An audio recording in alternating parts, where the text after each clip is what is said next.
Good morning, students. In our previous video, we have understood the replication phenomena and the semi-conservative method of replication and the experimental proof.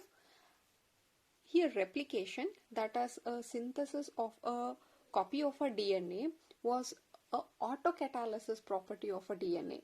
Autocatalysis meaning here the DNA has helped in synthesis of one more DNA molecule. Right? Replication. It is the autocatalysis property of DNA. And now let us see the second property of a DNA, which is called as heterocatalysis. In the heterocatalysis, here DNA is actually helping in the formation of a RNA. Here it was DNA from DNA. Here it is RNA from the DNA. And that is the heterocatalysis property of DNA, and this process, that is a formation of a RNA from DNA, you call it as a transcription. Let us understand a detailed process of transcription. Transcription says that it is a formation of mRNA, a type of a RNA molecule from the DNA. You call it as a transcription. Later on, there is protein synthesis from this mRNA, which you call it as translation, that we'll study further. Am I clear? DNA will synthesize a mRNA, that you call it as transcription, and mRNA further they will be transcribed into protein, and that process you call it as translation. And we know that DNA is a double-stranded one. So DNA are a double-stranded molecule. You will have two strands. One if it is from 5' to 3', another one will be from 3' to 5'. This is DNA. But when we talk of mRNA, mRNA is a single strand. This is double-stranded DNA. The RNA, mRNA which we are talking here, these are single-stranded mRNA. It is that from a double-strand DNA, a single-strand mRNA will be formed. Now here, out of these two strands, only one will act as a template. Copying one of the strand, this mRNA are formed. And let us understand first what these strands are called as. So let us now take this as a double-stranded DNA. I told you one of the strand will run from 3' to 5', and another one will be from 5' to 3'. Here the enzyme which is actually helping in the transcription is called as RNA polymerase. We have seen in case of a replication, the enzyme involved there for polymerizing was called DNA polymerase, and here it is RNA polymerase. The work of RNA polymerase is same, that it adds the nucleotide. It just adds the complementary nucleotide. But here, even the RNA polymerase here has some limitation, that it can only catalyze in one direction, that is from 5' to 3'. This we have understood in replication also, that the DNA polymerase can polymerize only from 5' to 3', and here even the RNA polymerase are called DNA dependent RNA polymerase because they need the DNA strands. So they are dependent on the DNA, therefore they are also called as DNA dependent RNA polymerase. They can catalyze only in one direction, and that is 5' to 3'. So suppose if this is 3' to 5', the RNA polymerase, whatever it comes here, if this is a RNA polymerase which come here, it will be the, since it is 3', this should be 5' to 3'. And now the RNA polymerase will just add the nucleotide for this 3' carbon here, and they keep on extending this way. But if you take this strand, if the RNA polymerase is, since here it is 5', it should be 3' to 5'. See here it comes the 5' end. Therefore RNA polymerase cannot add the nucleotide to the 5' end. So this strand, it cannot transcribe this strand. But when you see this 3' to 5', primers will attach, that is, no, sorry, the RNA polymerase will attach with this 5' to 3'. Now this 3' end is free and nucleotide will add.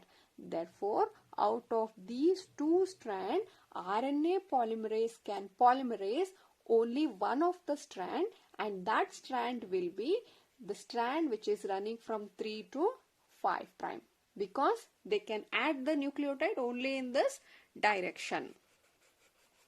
Now the strand which it is actually using, that one you call it as a template strand. The template strand is which will run from 3 to 5, and the other strand which is left, you call it as a coding strand. Hope I am clear with the first point here.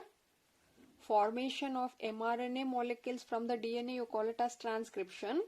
Transcription here meaning a double-stranded DNA molecule will be transcribed to a single-stranded mRNA, meaning only one of the strand is copied. Out of these two strands, only one strand is copied to form the mRNA. And which is that strand which is copied out of these two strands? Which is the one it is copying? For that, we should understand this. If these are the two strands, since RNA polymerase is an enzyme which is actually adding the nucleotides, and this has a limitation that it can add the nucleotide only in direction of 5' to 3'. Therefore, here you can see the strand which runs from 3 to 5 here, that will act as a template, and the other strand you call it as a coding strand. Don't get confused, it is called as coding strand even though it is not coding for anything. This is our first concept which need to be understood. Now for a transcription, let us understand what are the transcription unit. Transcription unit. So again, we'll write the same diagram. If it is from 3' to 5', other strand is 5' to 3'. See, for a transcription to occur, it needs a beginning point. That is, where the RNA polymerase will bind. The place where RNA polymerase will bind and initiate the process, that is the promoter. You can find the promoter present here. This is called promoter.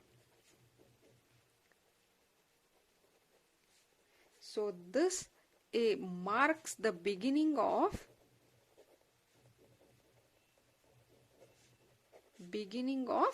transcription. This is a place where RNA polymerase will bind.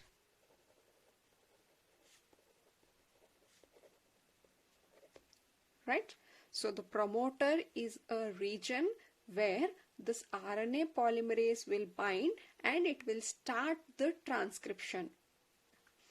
And this is a starting point. There should be an end point, and that end point here you call it as terminator. The second one you call it as terminator.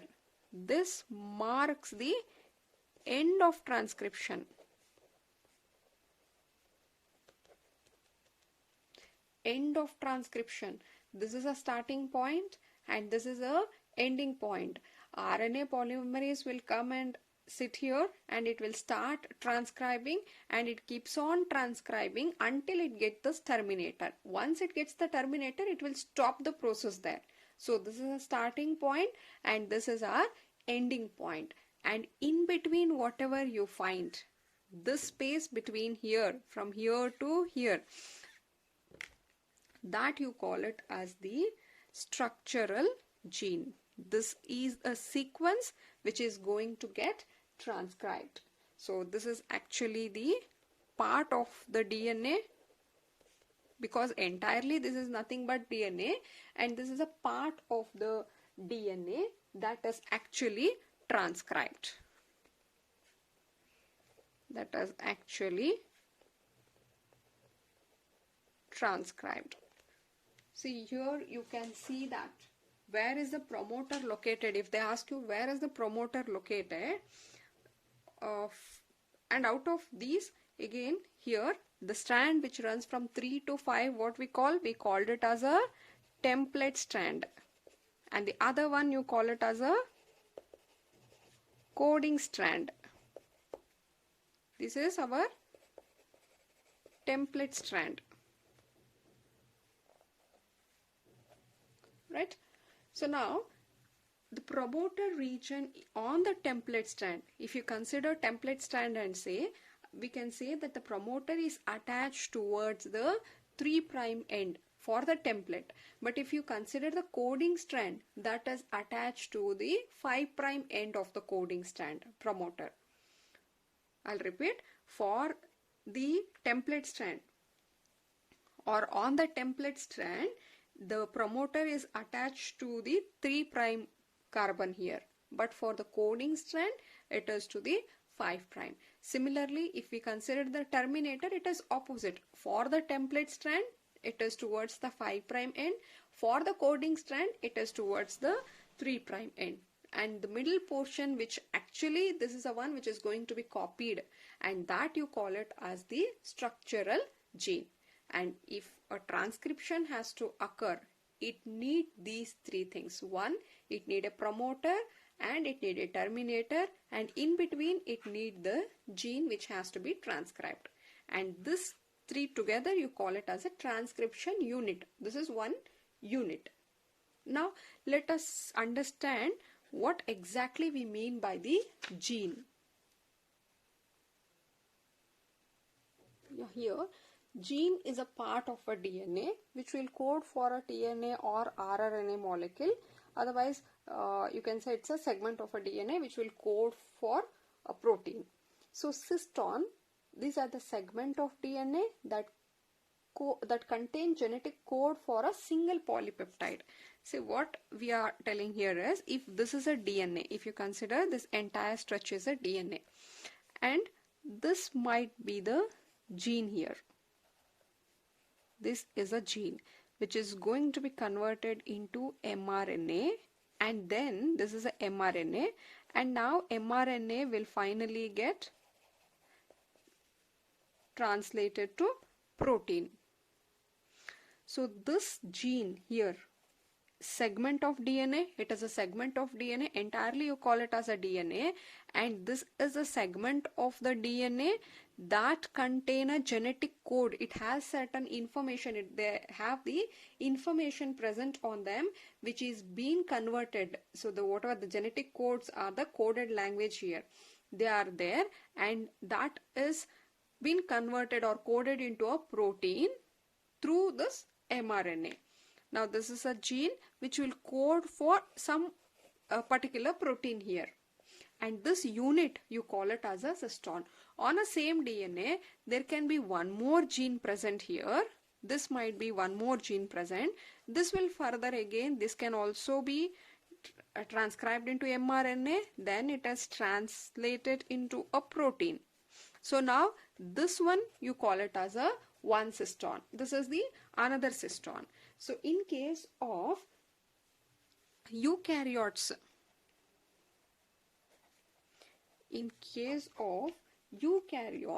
eukaryotes are monocistronic, meaning here they will have the promoter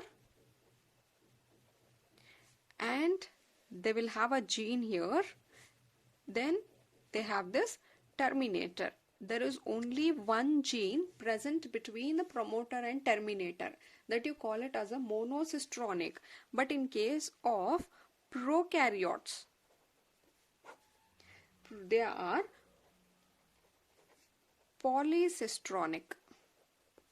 They are called polycistronic. Here what happens is, if this is a promoter and this is a terminator, between the single promoter and terminator, you can find gene 1 here, gene 2 here, or there might be one more gene 3 like that. So this gene 1 will give one protein, and that is protein number 1. This gene will give one more protein, that is our protein number 2. Am I clear? In case of eukaryotes, what happens between the promoter and terminator, there is a single gene which will code for only one protein here. But in case of prokaryotes, what happens between the promoter and the terminator, you can find more than one gene present, and each gene will code for different proteins. That condition you call it as polycistronic. And again, in case of this monocistronic, what happens? The gene have two parts. This is in case of eukaryotes. What happens? They will have two parts which are called as exon and introns. So here exons are the sequence that code for particular character and it is expressed. You call it as exons. These are this will code for particular character or expressions, okay? But in case of introns, these are not necessary. They are not required in the mature form. Therefore, they will be removed. We will discuss this later also. Yes, so these are the exons and introns. Here, we don't need this intron, or I'll take up this after transcription process. Now, before understanding the transcription process, there is one more point to be clear. That is, I told you during transcription what happens, only one segment of the DNA, that is only one of the strand will participate. It will, they are called as template, and that is only one template which is being copied. Now, why both the strands are not copied during transcription? What are the reasons? What happens if both the strands are copied? See, first of all, let us take again two strands. If this is one strand,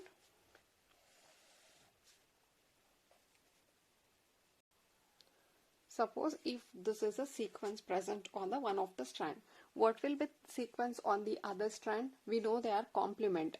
Therefore, for A, it should be here T. For T, it is A. For C, G. For G, it is C. G, A, T, T, A. So let us assume that this is our DNA molecule.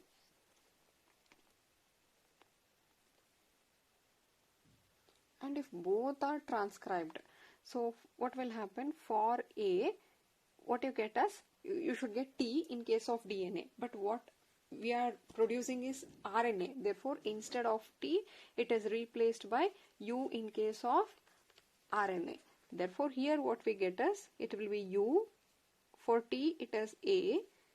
For C, G. G, C. C, G. For T, it is again A. For A, it is U. U, and for T, again it is A. And for this strand, if this is copied, what we get is, again for T, it is A.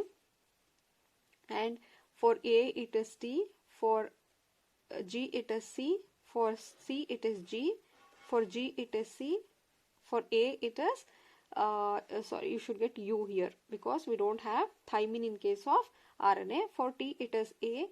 For T, it is A. For A, you should get the U. If these are the two newly synthesized strands, see here you can see both of them are complement. Therefore, what happens? These newly synthesized, what you can see, mRNA, these two will get complement, meaning they will bind to each other. The two RNA molecules, these two whatever I have written, these are the newly formed RNA molecule. The two RNA molecules so formed will be complementary to each other. You can see they are complement to each other.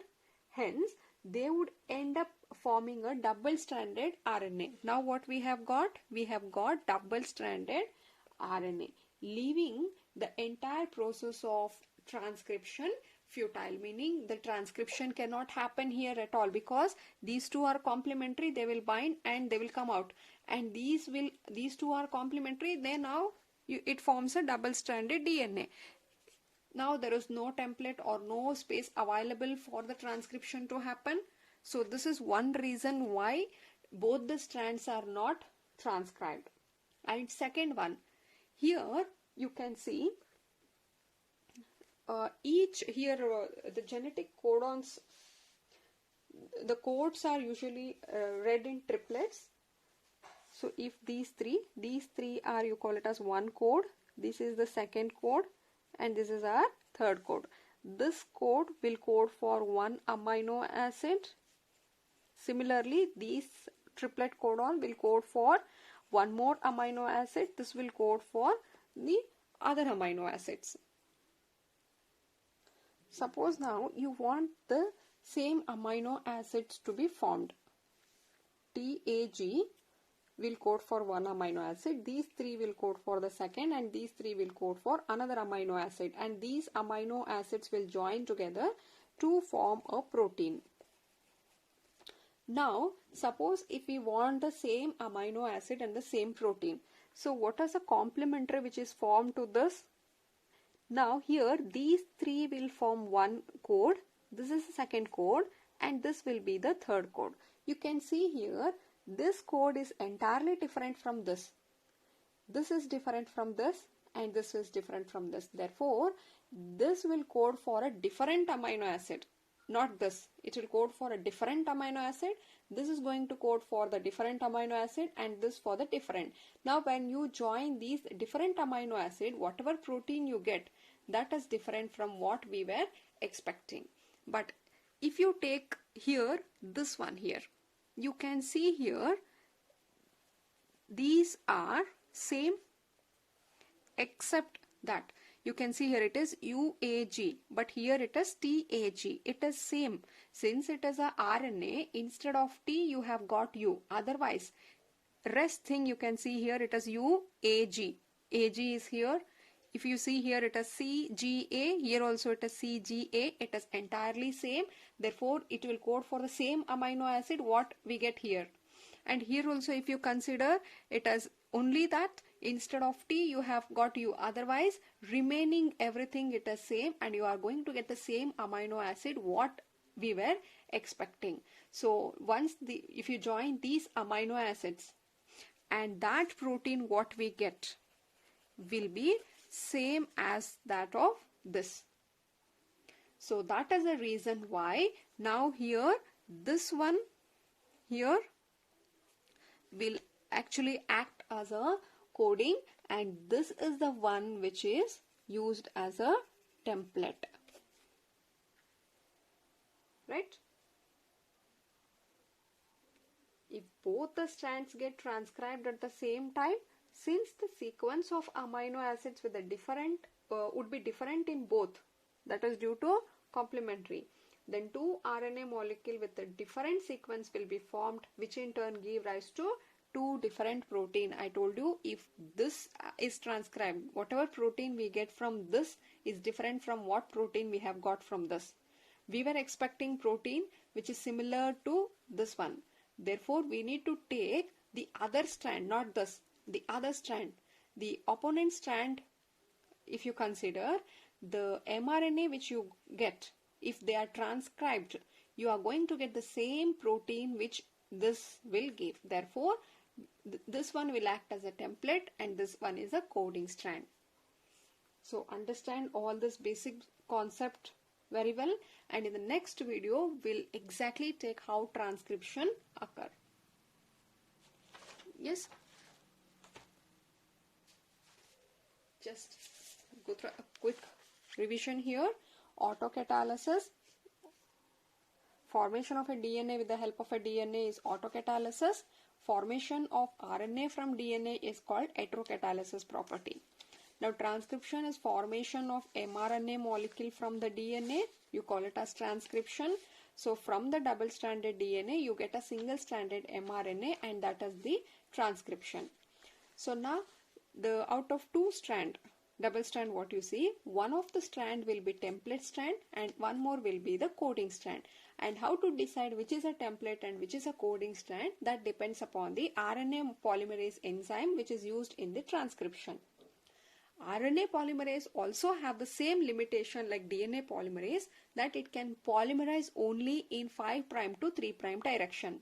Therefore, if you take the strand which is running from 3 to 5, RNA polymerase will bind such that here is our 5' end and this is a 3'. So easily it can add on the nucleotide. But if it takes the other strand, that is which runs from 5' to 3' here, when the RNA polymerase bind, since here it is 5', it should be 3' end and this becomes the 5' end. And we know that at the 5' end the polymerization cannot happen. Therefore, this work cannot be done.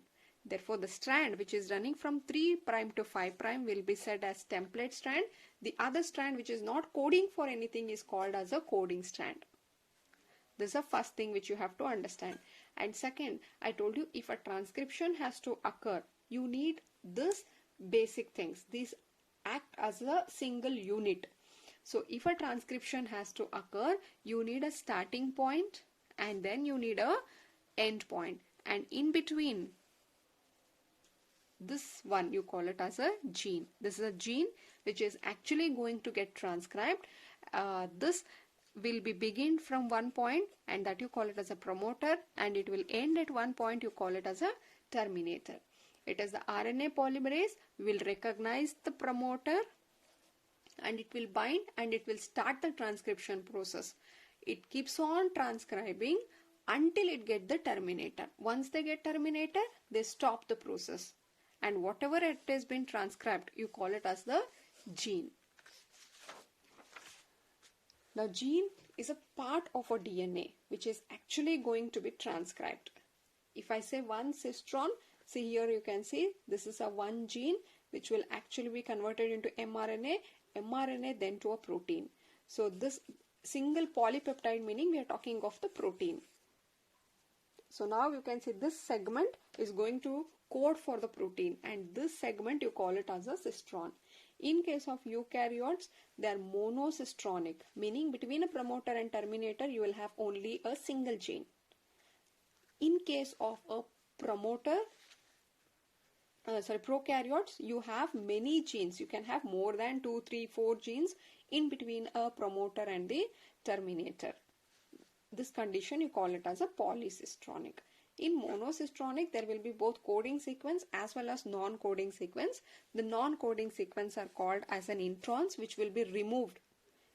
Only the coding sequence will be retained. We will talk this later. And then we have seen the reason why both the strands are not copied during transcription. What happens if both the strands are copied? One thing, if both are copied, you will get double-stranded RNA instead of single-stranded RNA. And these double-stranded RNA will bind to each other and therefore transcription cannot happen is a one reason. And second reason, I told you here, our codes are read in triplet. These three will form one code which will code for amino acids. This will code for amino and this will also code for amino acid. All these amino acids will join to form particular protein. If you alter this amino acid, the protein what you get will be different one. So suppose if you consider this is one strand, if this is being used as a template, what happens? The mRNA what we get will be this one. So now you can see these three what here. AUG is different from TAG. AUC is different from TAG. Therefore, the amino acid what it will code will also be different. This is also different. So different amino acids will join. Therefore, this protein and the protein what we get from this will be different. But if you consider one more strand, the other strand of this is this one. If this is copied, the mRNA what we get is this one here. So now you check, this is one code, this is a second code and this is a third code. And UAG and CG, see this is same as that of this one. We are going to get same amino acid what we were expecting here. The only difference here is instead of T we have got U, otherwise remaining everything is same. So whatever amino acids formed here is same, and now the protein which is formed will be equal to this and this proteins are same. Therefore it is only one strand which is copied. Here this protein and this protein is different. So this much, and in the next class let us take up actual transcription process. Thank you.